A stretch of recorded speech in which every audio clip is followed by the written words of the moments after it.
So looking at uninstalling the old filter, what we're using today is a BFFR. Yours may look slightly different by way of the labelling or the size, but this is suitable for all external filters. What you first must do is, if you have your filter in a bracket, this needs to remain screwed to the wall, and just take the filter out of that bracket. You then need to switch off your water supply so that doesn't flood your kitchen. The easiest and quickest way to uninstall an external filter with plastic tubing is just to cut your tubing at either end. So both ends, both your inlet and your outlet end. You will only lose a small amount of tubing doing this, making sure it is cut square so that it will fit flush into your new filter. You can then discard that whole part. There's no need to take those parts from the old filter. Installing the new filter, making sure you haven't switched your water supply back on yet, keeping it off.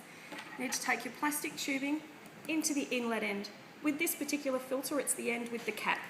So your plastic tubing, cut very straight.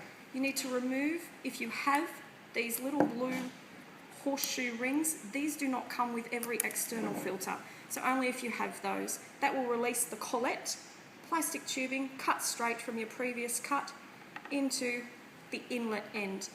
You then need to run this into a bucket, straight through into a bucket. Don't connect it to your fridge just yet.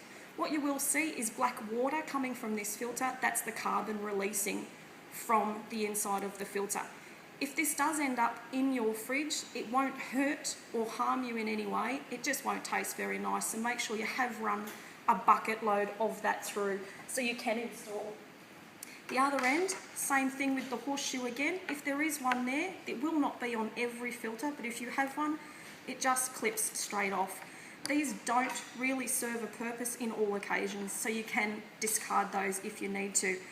Again, your plastic tubing, cut straight at a right angle so it will fit flush. Once you have run it into a bucket, all that carbon has run clear. Plastic tubing straight into your push fit connection and just push it until it won't go any further.